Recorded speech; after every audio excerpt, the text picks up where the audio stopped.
Greetings and salutations. Welcome back, welcome back, welcome back. So, we are here again. My name is Kyra. Welcome to my channel. This is where we like to learn about life. And today I woke up, I felt so good, and I looked outside and it was really nice, and then it proceeded to get more and more gloomy, a little wet, It's springtime, so spring showers are in full effect, getting the earth rehydrated and everything. But then the sun went behind clouds and it became a little bit more gloomy, a little overcast, and it started to make me think about feelings and elements and energy and how to work with them in life. So if you are in an overcast day where there's not a lot of maybe fire energy, there's not a lot of spark because there's so much water and air, right? So a little bit more emotional, a little bit more gloomy. How do you transmute that? And I was just thinking about using elements and how elements work, just understanding them here in life. So I thought that would be a fun thing to talk about because most people know the elements as fire, air, earth, and water.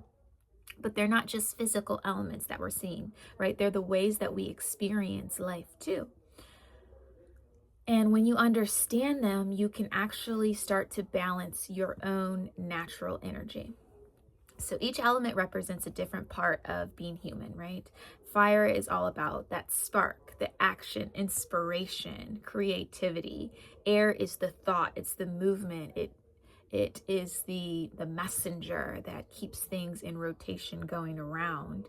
Earth is the physical reality, it's the tangible stuff. It's this what you can sense, your senses, right? Senses are a very earth sign, or earth frequency energy. Water is the emotions, it is the feelings, it's what streams through you as you're experiencing. And you need all of these elements, okay? You need them all. We just are all born with a different composition of our own elements. So learning how to utilize your natural elements and using elements in space of maybe a lack when you need it is a wonderful skill to have. So let's start with the fire element. It sparks everything. It is the action, the drive, the inspiration. It's all about movement and passion and motivation. Fire is how you get something done in this energy space. It's how you take a spark, an idea, and decide to take action, right? It's the inspiration. That's what fire is. I remember having a friend who had very strong fire energy, a lot of fire elements, and I was in a very more emotionally stuck place and wasn't taking action, but I wanted to take action. And I remember they lent me some of their fire, some of their spark to help me get going, and it helped me find my own fire. So fire is, you use it when you feel stuck, when you need momentum, when you need courage, the courage to take action. That's what fire energy is. And you bring in fire by taking action, even a small action, a small step. So whenever I'm looking to accomplish something, I'm not trying to do a huge project at once, right? I might have the vision of the huge project and I might have dreams of what it could potentially be. But in order to even allow myself the opportunity to have that vision become reality, I just take a little step of action.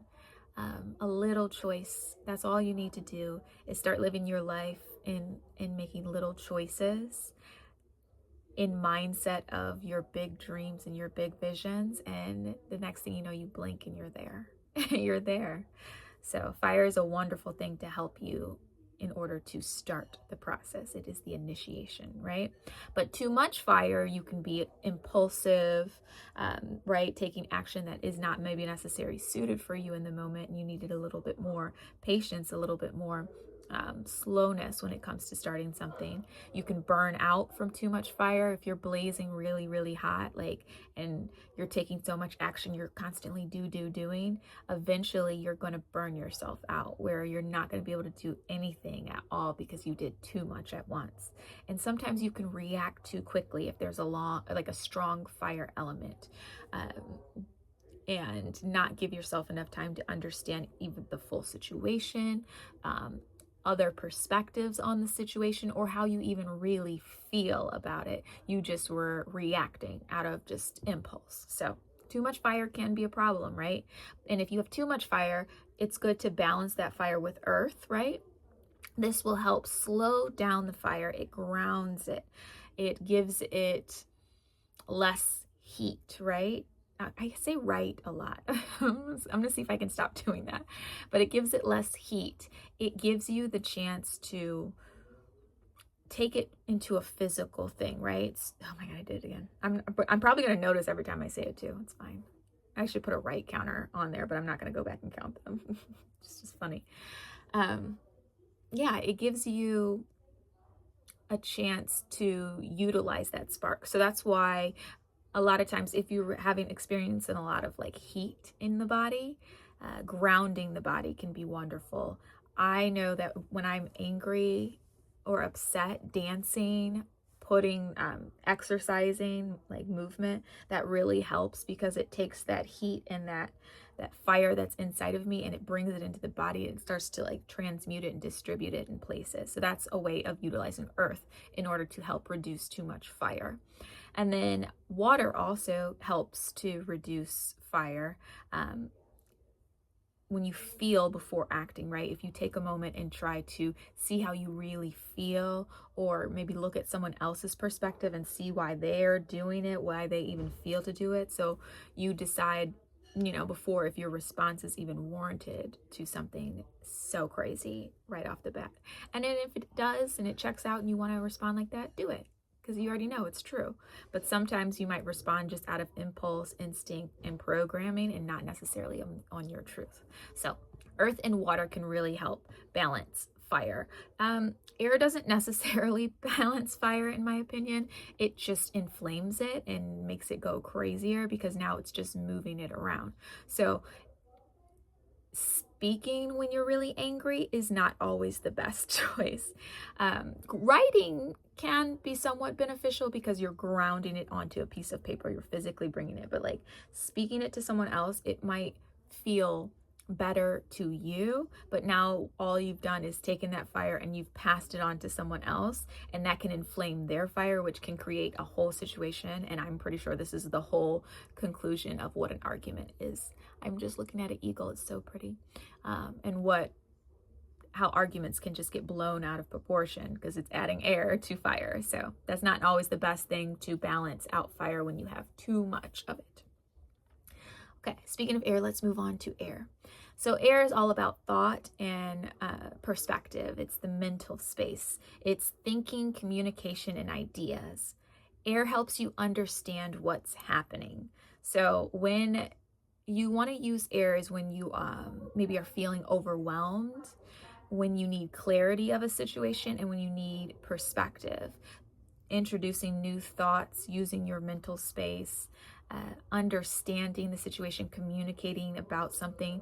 When you communicate and you're using air, you can get clarity in the conversation sometimes because now you're voicing how you feel, you're listening to how someone else feels, and you're allowing different perspectives to come into play.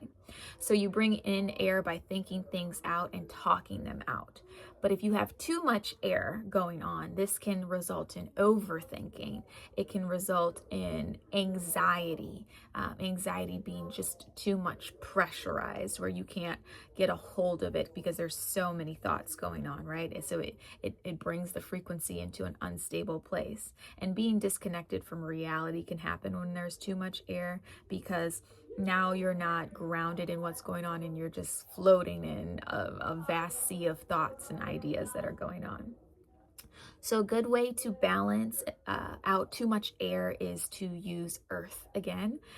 Ground yourself. This can happen through writing. This can happen through communicating in a very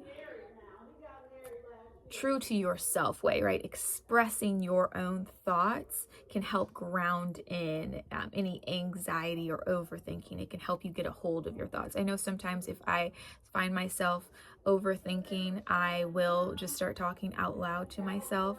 And for some reason, the process of talking out loud helps me kind of come to a realization of what I'm really thinking about. So then if you're trying to balance too much air, you can also use fire to take action instead of thinking. So if you're overthinking or you're really anxious, sometimes the best thing you can do is to follow that Nike slogan that is so popular and just do it. Just do it, try it out, see what happens. See what happens. You'll figure it out as you go. Try it out. And that will help to reduce a lot of the anxiety and the overthinking, because now you're just taking action. And as you take action, new solutions are presenting themselves and new understanding is. So sometimes it's best to just take action when you have too much air, too much thought going on, and you're not really understanding what reality is for yourself. You can understand reality by grounding yourself and taking action on what you're thinking. So now Earth. Earth, is all about reality and stability. Earth is structure, it's consistency, and it's the physical world. Earth is what makes things real. It makes it tangible here in life. So you use Earth when you want stability, when you need discipline, and when you need to follow through with something. You utilize the Earth element. You bring in Earth by creating routines and structure into your life. That repetition, that consistent showing up builds a foundation. It builds a momentum, and that can give you a lot of structure and stability in your life by creating this routine. But if you have too much Earth now, you might feel stuck. Your routine is so consistent and there's no growth coming from it that you're just stuck in Groundhog's Day every day. There might be rigidity, what a word, rigidity, that comes from the too much Earth element, where when new things are coming, you're not even able to adapt to them or allow new ideas and concepts because you're so, I have to do it this way. I'm so rigid in what I'm doing that if I don't, everything's going to fall apart. But you need to allow movement for growth. Remember, everything's about balance, right? And too much Earth can also result in a resistance to change. So when change comes around, you might just put the brakes on. You're like, no, I'm absolutely not. Even though that change might be for your benefit, you just have to allow it to happen and see what's going to take place. So it can be too much Earth going on in the chart. And if you have too much Earth, a great way to balance out too much Earth is with air, allowing new ideas to come in, new thoughts to come in, to even start thinking about different perspectives than what you already were doing, and then allowing fire, movement, and change to come in. So both of these signs are moving signs. They're moving things through, and that fire can help spark some new inspiration to get you out of your rigid, stuck earthly ways. So the last element is water. Water is all about emotions and intuition. Water is feeling, it's intuition, and it's emotional depth. Water is how you connect to yourself and to others. You can use water when you feel disconnected. You can use water when you need to process your own emotions, and you use water when you need compassion for others. This is how you understand and can relate to others. We can relate through emotions, through our feelings. Can you feel for others even though you haven't gone through what they've gone through? Can you relate to them emotionally? You bring in water by allowing yourself to feel. The more you can feel, the more water you're having in your chart, right? But you can have too much water. And when you have too much water, it's emotionally overwhelming, okay? You are just drowning in a sea of feelings, which can lead to avoidance. You can avoid situations because it's too emotionally heavy, and you can get lost in the feelings. An emotion is so strong and a feeling is resonating in such a high frequency. Well, it's not a high frequency, but a strong frequency for you, that you can't get out of that feeling. Everything is just suck, right? It sucks. Have you ever been around someone who just, like, no matter what is going on, they just can't see the bright side? You're like, oh, it's nice out today. They're like, it's not really that nice. I'm like, well, it's nicer than it was yesterday. They're like, nah, it's not really that nice. It's like, okay. All right. You just want to feel sucky. It's okay. Like, do your thing. I know you'll come out of it when you want to, but some people just get stuck and lost in a feeling. And we do have a window of time before that can happen. And my suggestion when you get stuck in a feeling is to take a nap. take a nap. If you can't find something that makes you feel good and just focus your attention on that and you're just in a loop, go to sleep. Go to sleep and wake up again. Like, that saying you woke up on the wrong side of the bed is like a legitimate fact. Go to bed. Go to bed.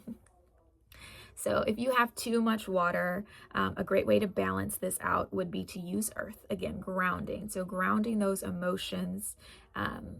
And if you're avoiding things, just physically becoming aware of the reality of a situation, bringing awareness to the reality and not avoiding it. And if you're getting lost in your feelings, you can use earth by grounding in on actually understanding why the feelings came up and what they're trying to show you. You can also balance an excess of water with air, right? This is changing your perspective, adding movement into that. So if you're emotionally stuck and lost in a feeling, if you add new thoughts and ideas to that feeling and whatever is causing that feeling, that can help to start moving it around. So when one element is too strong or too weak, you can feel it. Too much fire, you slow down. Too much air, you ground it. Too much earth, you move. Too much water, gain perspective. Balance doesn't come from removing an element, it comes from bringing in what's missing. So you already have all four of these elements within you. We experience them every day. There is a physical representation of the earth showing us these elements, but you're also existing in this space. And the key is to learn how to use each one of them for yourself. So which element do you feel like you have too much of right now, or too little of right now, or that isn't just enough balance? It's a wonderful way to look into it. You can even go and look up your astrology chart and use astrology and see where you naturally have a lot of a certain element. If you notice that you have really strong water energy because you have a lot of water placements, you might notice that you are very empathetic and understanding, and you can relate to other people's feelings and emotions very easy, but maybe sometimes you also get overwhelmed and overstimulated by emotions and your own feelings, and maybe get stuck in the past feelings and get lost in the flow of the emotional space. Sometimes if you have a lot of water, it can go both ways. If you have a lot of fire planets in your chart, a lot of fire element, you might find that you're very creative and you go after things, you take actions on things. You're very bright and powerful and shiny and optimistic a lot of times, but sometimes you might have too much of that and you find yourself being a little bit impulsive, argumentative, aggressive towards others, not thinking before you do something and just taking action and finding yourself in like a situation that wasn't really what you wanted because you didn't look at anything surrounding you, just acted on impulse. That can be fire energy in excess. If you have a lot of air energy in your chart, a lot of planets in air, you might find that you are a very good communicator. You're very good at understanding ideas. Your mind works very quickly. You learn things and you grasp things wonderfully, and you can express those things in a wonderful way and have other people understand that expression and idea. But you also can find that you might get overwhelmed by having so many thoughts, that you have so many thoughts that you never take action on any of these things. So you find yourself constantly like what do they call it? Jack of all trades, master of none energy, which is not necessarily a bad thing unless you're looking to accomplish something in your life. It can become overwhelming if you never have any way to ground the idea down and you're constantly just flittering from here to there. So that can be overwhelming if your air is in excess in that way. If you have a lot of earth in your chart, you can find that you're very practical and you're very responsible. You get things done. When you make a plan, you always follow through on it. You build something really cool for yourself here in this world because you have a lot of earth. And sometimes that having a lot of earth can lead to being pretty stubborn and non-agreeable with others because it's your way or the highway. You're pretty rigid. You don't allow change to come through, and that can block a lot of new opportunities and evolution because you're constantly stuck in one type of way. If there's too much earth, too much practicality, and not enough expansion. And then I think I did all of them. Yep. So those are all the elements: air, fire, water, earth. So they can be out of balance, they can be in balance, and it's wonderful to just know yourself and see where you're at. If you have a day where you just are woe is me and it just doesn't seem like it's going to get better, you're probably in a pretty heavy emotional water or earth situation, and you might want to add in a little fire, a little spark of inspiration to get you moving. If you're feeling sad and you've been sitting for a long time, just get up, walk around, do a couple jumping jacks. My go-to is dancing. Whenever I'm sad, I try to dance. Even if it's just moving my head, it always makes me feel better. Music is healing to me, and I love it. So just finding what you love to help balance out your energy, your elements. Look at your astrology natal chart and see where you naturally have a excess, a balance, or an imbalance, a lack of an element, and see where you can bring in more of the energy that you need in order to help in that life. So it was fun chatting with you about elements and energy. There is a lot of chill energy right now. It's very watery, airy, right? So I enjoyed communicating, but I am feeling very relaxed. So I am going to now go and add in some inspiration and spark and maybe watch something that sparks my curiosity and keep my day moving and exciting. So I love you guys. It was fun having a conversation with you about elements. Let me know how you experience the elements here in life, what your natural proclivities are towards, and how you've helped rebalance any imbalanced properties in your life. Put it in the comments. Like this video if you like this video. Subscribe if you are down for this kind of energy where we're just exploring and communicating and evolving. Every day is different. I wake up every day a new human, and I'm enjoying that, and I love that. And I love you for being here with me. So I love you. I will talk to you tomorrow. See you later.